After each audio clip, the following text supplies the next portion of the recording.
여러분 안녕하세요. 좋은 목요일 아침입니다. 어제는 무척 날씨가 더웠죠. 오늘도 더운 날씨가 계속될 것 같은데요. 하지만 여러분의 마음만큼은 시원한 하루가 되시길 바랍니다. 사람은 살면서 여러 종류의 사람을 만나게 되죠. 그 중에 좋은 사람도 있지만 아주 악랄하고 포악한 사람도 있습니다. 다윗은 사울 왕을 피해 도망다니던 중에 아주 악랄한 사람 한 사람을 만나게 되는데요. 그의 이름은 도액이고요. 에돔 출신입니다. 도액은 사울의 신하였습니다. 그런데 도액은 다윗이 아히멜렉이란 제사장의 도움을 받았다는 것을 알게 되고 이 사실을 사울에게 알립니다. 그러자 사울은 아히멜렉과 제사장들을 다 죽이라고 합니다. 하지만 군인들이 어떻게 제사장을 죽일 수 있냐며 무서워서 떨고 있을 때 이 도액이란 사람이 직접 나서서 아히멜렉과 제사장 85명을 죽입니다. 사람 한 명을 죽이는 것도 정말 힘든 일인데 어떻게 85명이나 죽일 수 있었을까요? 게다가 그들은 에봇을 입은 제사장이었다고 합니다. 그러니 도액이 얼마나 악랄한 사람이었을지 예상이 되시나요? 다윗은 간신히 살아남은 생존자들로부터 도액이 제사장들에게 어떤 짓을 했는지 알게 되고 그리고 나서 우리가 오늘 읽은 시편 52편을 쓰게 됩니다. 아마 그때 다윗의 마음에는 슬픔과 분노가 가득 찼을 것입니다.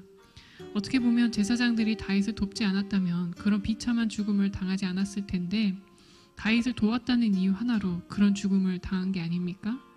하지만 다윗은 도액을 향해 곧바로 복수하러 가지 않습니다. 게다가 이 일 이후에 사울을 죽일 절호의 기회가 찾아와도 사울을 죽이지 않습니다. 왜 그랬을까요? 다윗은 원수 갖는 것을 하나님께 맡겼기 때문입니다. 다윗은 도액이란 사람을 향하여 이렇게 말합니다. 1절부터 3절까지 읽겠습니다. 포악한 자여, 네가 어찌하여 악한 계획을 스스로 자랑하는가? 하나님의 인자하심은 항상 있도다. 네 혀가 심한 악을 꾀하여 날카로운 삭도같이 간사를 행하는도다. 네가 선보다 악을 사랑하며 의를 말함보다 거짓을 사랑하는도다. 네, 결국 다윗이 봤을 때 제사장을 죽이라는 명령은 사울이 내린 것이지만 이 모든 상황의 원인 제공자는 도액이라고 판단한 것입니다.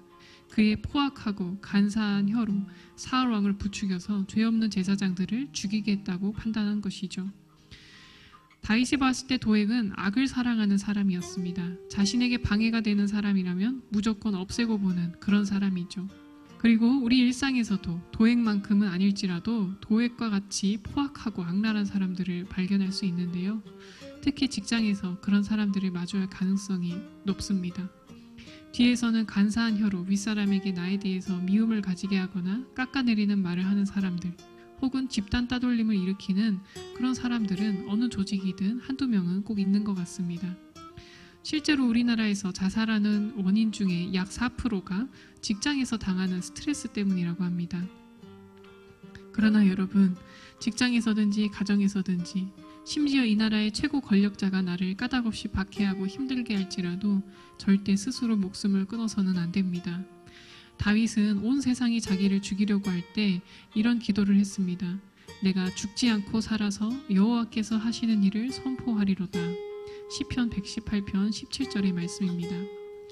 도액처럼 악랄한 존재는 항상 내 주변에 있을 수 있습니다. 나를 협박하는 수준이 아니라 아예 나를 죄인으로 몰아가고 죽이고 없애야 하는 사람이라고 그렇게 혐의를 씌울 수도 있습니다. 그럴지라도 우리 스스로 목숨을 끊으려고 해서는 절대 안 됩니다. 다윗은 제사장 85명이 자신을 도왔다는 이유로 몰살당한 소식을 듣고 무엇을 떠올렸습니까? 시편 52편을 잘 보십시오. 자주 등장하는 단어가 있는데요. 그것이 바로 하나님의 인자하심입니다. 다윗은 분노가 타오르는 순간에 하나님의 인자하심을 떠오릅니다. 악인들에게 반드시 보응하시고 의인을 지키시고 견고하게 하시는 하나님의 인자하심을 묵상하고 또 묵상한 것입니다. 그래서 다윗은 왕이 오르는 순간까지 끝까지 잘 인내할 수 있었던 것입니다. 도액과 같은 악한 사람에게 하나님은 어떻게 행하실까요? 4절에서 5절을 읽어보겠습니다. 간사한 혀여, 너는 남을 해치는 모든 말을 좋아하는도다. 그런즉 하나님이 영원히 너를 멸하시며 너를 붙잡아 네 장막에서 뽑아내며 살아있는 땅에서 네 뿌리를 빼시리로다. 그렇습니다. 간사한 혀로 남을 해치는 사람들은 하나님께서 영원히 땅에서 뿌리채 뽑아내신다고 말씀하십니다. 어디에도 소속하지 못할 사람이 되게 하신다는 것이죠. 절대적인 것은 아니지만 간사한 혀로 사람 목숨이나 밥줄 가지고 장난치는 사람들은 대체로 최고 권력자 옆에 있는 참모들입니다. 이 참모들이 무슨 말을 하느냐에 따라 사람의 목숨이 왔다 갔다 하는 것이죠. 그럴지라도 우리는 두려워하지 말고 하나님의 인자하심을 바라며 이 모든 상황을 지혜롭게 잘 해결해 나가야 합니다. 혼자서 고민하지 말고 전문가들에게 조언도 구하고 믿을 만한 사람들에게 이 문제를 함께 토론하며 또 풀어갈 수 있도록 해야 합니다. 저는 이 시편 52편을 읽는 중에 고 이선균 배우가 생각났습니다. 법은 우리 사회에 반드시 필요한 것이지만 이 사건은 법도 포악한 얼굴을 드러낼 수 있고 간사한 혀에 의해 조종당할 수 있음을 보여주었다고 생각합니다. 너무나 안타까운 일이며 이 나라에 두 번 다시 이런 일이 생기지 않아야겠죠. 하지만 한 번 썩은 나라가 다시 깨끗해지는 것은 꽤나 시간이 걸릴 것입니다. 지금으로부터 약 10년 전에 우리나라의 정치인 공무원 부패 지수는 34개의 OECD 국가 중 27위 최하위권에 속했습니다. 그러나 최근 한국의 부패 지수는 다소 올라갔습니다. 그러나 아직 상위 10위 안에 들지 못한다는 점에서 우리는 계속해서 더 청렴한 길, 깨끗한 길, 의의 길을 향하여 나아가야 합니다. 의의 길, 그것은 공무원뿐만 아니라 우리 그리스도인들도 추구해야 할 길입니다. 다윗은 이 기가 막힌 집단 살인 사건을 경험하면서 다시 한번 하나님께 자신은 푸른 감람나무처럼 살 거라고 다짐합니다. 8절에서 9절을 읽겠습니다. 그러나 나는 하나님의 집에 있는 푸른 감람나무 같으며 하나님의 인자하심을 영원히 의지하리로다. 주께서 이를 행하셨으므로 내가 영원히 주께 감사하고 주의 이름이 선하심으로 주의 성도 앞에서 내가 주의 이름을 사모하리이다. 사랑하는 여러분, 혹시 누군가가 도액처럼 여러분을 놓고 간사한 혀를 놀려대며 거짓말을 하고 포악한 계획을 짜고 있습니까? 그렇다면 두려워하지 마시고 하나님의 인자하심을 의지하시길 바랍니다. 중요한 것은 내가 의로운 길에 서 있느냐입니다.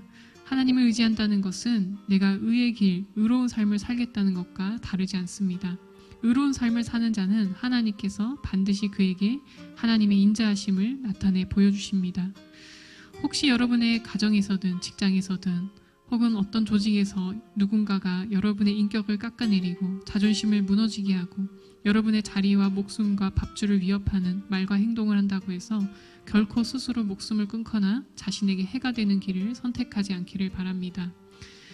다윗처럼 하나님께 내가 죽지 않고 살아서 여호와께서 하시는 일을 선포하리로다 라고 고백하시고 이겨내시는 저와 여러분이 되기를 바랍니다. 기도하겠습니다. 하나님 아버지, 이 세상에 사는 동안에 하나님의 은혜로 좋은 사람들을 만날 때도 있지만 때때로 정말 악인 중에 악인을 만날 때가 있습니다. 이럴 때 우리는 감정적으로 행동하지 아니하고 또 우리에게 해를 끼치는 행동을 하지 아니하고 오직 여호와의 인자하심만 바라볼 수 있도록 우리에게 지혜를 주시고 자제력을 허락하여 주시옵소서. 또한 분노를 삭힐 수 있고 슬픔을 가라앉힐 수 있는 그러한 심력을 우리에게 허락하여 주셔서 이 험한 세상을 살아가는 동안에 잘못된 길을 선택하지 않도록 도와주시고 또 이 나라가 앞으로도 계속해서 더 청렴해지고 하나님 국민들이 정치인과 공무원들을 신뢰할 수 있는 나라로 발전하고 또 발전될 수 있도록 도와주시옵소서. 그 일에 우리 한국교회도 앞서서 정의를 드러내고 항상 빛으로서 살아가는 교회가 되게 해 주시옵소서. 이 하루도 주님과 함께하길 원하며 예수님의 이름으로 기도합니다. 아멘.